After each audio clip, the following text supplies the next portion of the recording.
Hi guys, welcome to ಪ್ರಕೃತಿ academy.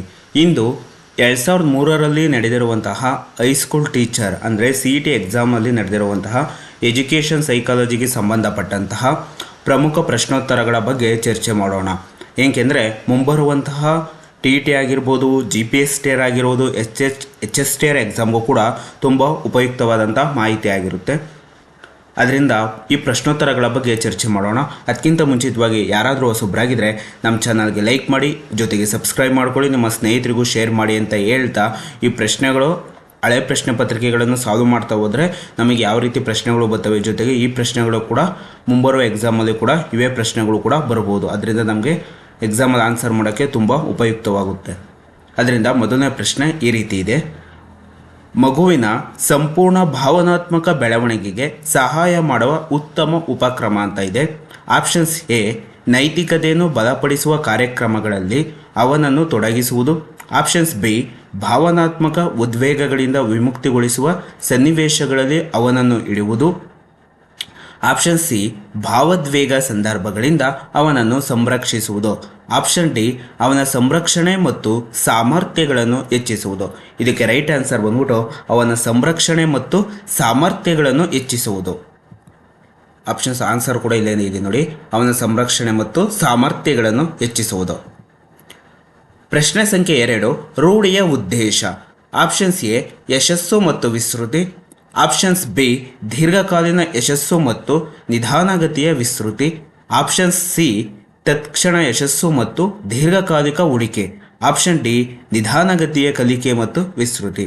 ಇದಕ್ಕೆ right answer ಬಂದ್ಬಿಟ್ಟು ತತ್ಕ್ಷಣ ಯಶಸ್ಸು ಮತ್ತು ದೀರ್ಘಕಾಲಿಕ ಹೂಡಿಕೆ. ಪ್ರಶ್ನೆ ಸಂಖ್ಯೆ 3, ಕಲಿಕೆಯ ವಕ್ರರೇಖೆಯಲ್ಲಿ ಸಮತಲ ಅಂತ ಸೂಚಿಸುವುದು. ಆಪ್ಷನ್ಸ್ ಎ, ನಿಧಾನ ಕಲಿಕೆಯನ್ನು. ಆಪ್ಷನ್ಸ್ ಬಿ, ಶೀಘ್ರ ಕಲಿಕೆಯನ್ನು. ಆಪ್ಷನ್ ಸಿ, ಸ್ಥಗಿತ ಕಲಿಕೆಯನ್ನು. ಆಪ್ಷನ್ ಡಿ, ಸಾಧಾರಣ ಕಲಿಕೆಯನ್ನು.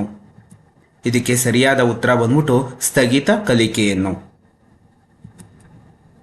ಪ್ರಶ್ನೆ ಸಂಖ್ಯೆ ಬಂದ್ಬಿಟ್ಟು 4, ತಾರಂಡೈಕ್ ರವರ ಪ್ರಯೋಗದಲ್ಲಿ ಪ್ರಯತ್ನಗಳು ಹೆಚ್ಚಾದಂತೆ ದೋಷಗಳು ಕಡಿಮೆಯಾಗುತ್ತವೆ. ಆಪ್ಷನ್ಸ್ ನೋಡ್ತಾ ಹೋಗೋಣ. ಆಪ್ಷನ್ಸ್ ಎ, ಅಷ್ಟೇ ಇರುತ್ತವೆ. ಆಪ್ಷನ್ಸ್ ಬಿ, ಸಮಾನುಪಾತದಲ್ಲಿ ಕಡಿಮೆಯಾಗುತ್ತವೆ. ಆಪ್ಷನ್ ಸಿ, ಹೆಚ್ಚಾಗುತ್ತವೆ. ಆಪ್ಷನ್ ಡಿ, ಕಡಿಮೆಯಾಗುತ್ತವೆ. ಇದಕ್ಕೆ ರೈಟ್ ಆನ್ಸರ್ ಬಂದ್ಬಿಟ್ಟು ಕಡಿಮೆಯಾಗುತ್ತವೆ. ಪ್ರಶ್ನೆ ಸಂಖ್ಯೆ 5, ದಣಿವು ಏನನ್ನು ಸೂಚಿಸುತ್ತದೆ ಎಂದರೆ. ಆಪ್ಷನ್ಸ್ ಎ, ದೈಹಿಕ ಶಕ್ತಿಯ ಕ್ಷೀಣತೆಯನ್ನು. ಆಪ್ಷನ್ಸ್ ಬಿ, ಮಾನಸಿಕ ಆಯಾಸವನ್ನು. ಆಪ್ಷನ್ ಸಿ, ಆಸಕ್ತಿಯ ಕೊರತೆಯನ್ನು. ಆಪ್ಷನ್ ಡಿ, ಅಭಿಪ್ರೇರಣೆಯ ಕೊರತೆಯನ್ನು. ಇದಕ್ಕೆ ರೈಟ್ ಆನ್ಸರ್ ಬಂದ್ಬಿಟ್ಟು ಮಾನಸಿಕ ಆಯಾಸವನ್ನು ದಣಿವು ಸೂಚಿಸುತ್ತದೆ. ಪ್ರಶ್ನೆ ಸಂಖ್ಯೆ 6, ನಾವು ಚಳಿಗಾಲದಲ್ಲಿ ಈಜುವುದನ್ನು ಮತ್ತು ಬೇಸಿಗೆಯಲ್ಲಿ ಸ್ಕೇಟಿಂಗ್ ಕಲಿಯುತ್ತೇವೆ. ಈ ಹೇಳಿಕೆಯ ಅರ್ಥ. ಆಪ್ಷನ್ಸ್ ಎ, ಕಲಿಕೆಯು ಆ ವೇಳೆಯಲ್ಲಿ ಉಂಟಾಗುತ್ತದೆ. ಆಪ್ಷನ್ಸ್ ಬಿ ಬಂದ್ಬಿಟ್ಟು SR ಬಂಧನ ಜೋಡಣೆಯಾಗಲು ಸಹಾಯ ತೆಗೆದುಕೊಳ್ಳುತ್ತದೆ. ಆಪ್ಷನ್ ಸಿ, ವಿಶ್ರಾಂತಿಯ ವ್ಯಾಪ್ತಿಯು ಕಲಿಕೆಯನ್ನು ಸುಧಾರಿಸುತ್ತದೆ. ಆಪ್ಷನ್ ಡಿ, ಕಲಿಕೆ ವಿರಳವಾಗಿರುತ್ತದೆ. ಇದಕ್ಕೆ ರೈಟ್ ಆನ್ಸರ್ ಬಂದ್ಬಿಟ್ಟು ವಿಶ್ರಾಂತಿಯ ವ್ಯಾಪ್ತಿಯು ಕಲಿಕೆಯನ್ನು ಸುಧಾರಿಸುತ್ತದೆ. ಪ್ರಶ್ನೆ ಸಂಖ್ಯೆ 7, ಬಾಹ್ಯವಾಗಿ ಅಭಿಪ್ರೇರಿಸಲು ಪಟ್ಟ ಒಬ್ಬ ಆಟಗಾರನು ಆಡುವುದು. ಇದಕ್ಕೆ ಆಪ್ಷನ್ಸ್ ಈ ರೀತಿ ಇದೆ. ಆಪ್ಷನ್ಸ್ ಎ ಬಂದ್ಬಿಟ್ಟು ಮನರಂಜನೆಗಾಗಿ. ಆಪ್ಷನ್ಸ್ ಬಿ ಬಂದ್ಬಿಟ್ಟು ಗಳಿಕೆಗಾಗಿ. ಆಪ್ಷನ್ ಸಿ, ವೈಯಕ್ತಿಕ ತೃಪ್ತಿಗಾಗಿ. ಆಪ್ಷನ್ ಡಿ, ಪ್ರತಿಭೆಯ ಬೆಳವಣಿಗೆಗಾಗಿ. ಇದಕ್ಕೆ ರೈಟ್ ಆನ್ಸರ್ ಬಂದ್ಬಿಟ್ಟು ಗಳಿಕೆಗಾಗಿ. ಪ್ರಶ್ನೆ ಸಂಖ್ಯೆ 8, ಅಂತಿಮ ಪರೀಕ್ಷೆಯ ಅಂಕಗಳು ಯಾವುದನ್ನು ಸೂಚಿಸುತ್ತದೆ. ಆಪ್ಷನ್ಸ್ ಎ ಬಂದ್ಬಿಟ್ಟು ಸಾಧನೆಯನ್ನು. ಆಪ್ಷನ್ಸ್ ಬಿ ಬಂದ್ಬಿಟ್ಟು ಸ್ಮರಣಾ ಸಾಮರ್ಥ್ಯವನ್ನು. ಆಪ್ಷನ್ ಸಿ ಬಂದ್ಬಿಟ್ಟು ಬುದ್ಧಿವಂತಿಕೆಯನ್ನು. ಆಪ್ಷನ್ ಡಿ, ಸೃಜನಶೀಲತೆಯನ್ನು.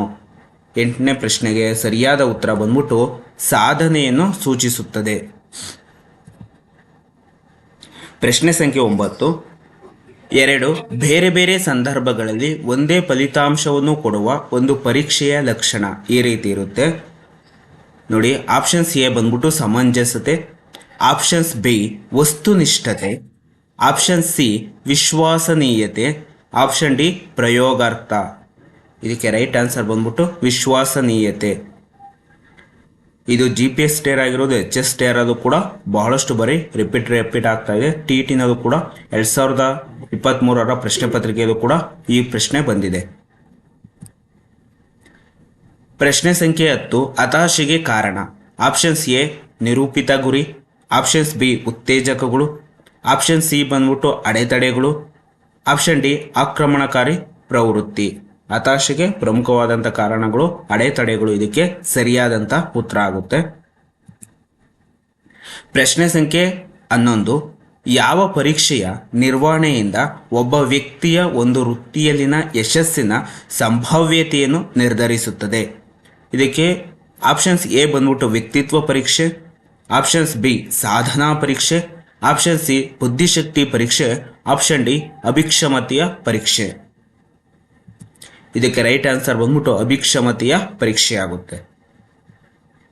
ಇನ್ನು ಪ್ರಶ್ನೆ ಸಂಖ್ಯೆ 12, ಈ ಕೆಳಗಿನ ಯಾವುದು ಬಾಲ್ಯಾವಸ್ಥೆಯ ಒಂದು ಆಟದ ಗುಂಪಿಗಿಂತಲೂ ಕಿಶೋರರ ಸಮೂಹಕ್ಕೆ ಹೆಚ್ಚು ಸಂಬಂಧಪಟ್ಟಿದೆ? ಇದಕ್ಕೆ ಆಪ್ಷನ್ಸ್ ಎ ಬಂದ್ಬಿಟ್ಟು ಸಮೂಹ ವಿಧೇಯತೆಯ ಬಲಿಷ್ಠ ಭಾವನೆ, ಆಪ್ಷನ್ಸ್ ಬಿ ಕ್ರೀಡೆಗಳಲ್ಲಿ ಅತ್ಯುತ್ಸಾಹದಿಂದ ಭಾಗವಹಿಸುವುದು, ಆಪ್ಷನ್ ಸಿ ಸದಸ್ಯರುಗಳು ಭೌಗೋಳಿಕ ಸಾಮೀಪ್ಯ, ಆಪ್ಷನ್ ಡಿ ಎರಡು ಲಿಂಗಗಳ ನಡುವಿನ ಸ್ಪಷ್ಟ ವಿಭಜನೆ.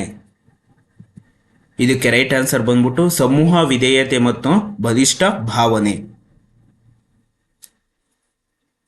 ಪ್ರಶ್ನೆ ಸಂಖ್ಯೆ 13, ಅತಿ ಆಕ್ರಮಣ ಪ್ರವೃತ್ತಿ ಮಗುವಿನ ಒಂದು ಲಕ್ಷಣ. ಆಪ್ಷನ್ಸ್ ಎ ಚಟುವಟಿಕೆಗಳಲ್ಲಿ ಭಾಗವಹಿಸುವಲ್ಲಿ ಉಪೇಕ್ಷೆ, ಆಪ್ಷನ್ಸ್ ಬಿ ಉಗುರುಗಳನ್ನು ಕಡಿಯುವುದು, ಆಪ್ಷನ್ ಸಿ ಅಧಿಕಾರವನ್ನು ಪ್ರತಿರೋಧಿಸುವುದು, ಆಪ್ಷನ್ ಡಿ ಮೆಚ್ಚಿಸುವುದಕ್ಕಾಗಿ ಅನವಶ್ಯಕ ಉತ್ಸಾಹ ತೋರಿಸುವುದು. ಇದಕ್ಕೆ ರೈಟ್ ಆನ್ಸರ್ ಬಂದ್ಬಿಟ್ಟು ಅಧಿಕಾರವನ್ನು ಪ್ರತಿರೋಧಿಸುವುದು.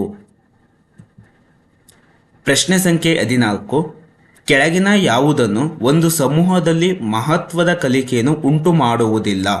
ಆಪ್ಷನ್ಸ್ ಎ ಸಹಪಾಠಿಗಳಿಗಿಂತ ಕೆಲವು ವರ್ಷಗಳ ಹೆಚ್ಚಿನ ವಯಸ್ಸಿನ ವ್ಯಕ್ತಿಯಿಂದ ವ್ಯಾಸಂಗ ಮಾಡಿಸುವುದು, ಆಪ್ಷನ್ಸ್ ಬಿ ಸಮೂಹದ ಇತರ ಸದಸ್ಯರಿಂದ ವರ್ತನೆಗಳನ್ನು ನಿಯಂತ್ರಿಸುವುದು, ಆಪ್ಷನ್ ಸಿ ಧ್ಯೇಯವನ್ನು ತಲುಪಲು ಸ್ವತಃ ತಾವೇ ಪುರಸ್ಕರಿಸಿಕೊಳ್ಳುವುದು, ಆಪ್ಷನ್ ಡಿ ಸಮೂಹದ ಸದಸ್ಯರಿಗೆ ಬೇರೊಬ್ಬ ಹಿರಿಯರಿಂದ ವ್ಯಾಸಂಗ ಮಾಡಿರುವುದು.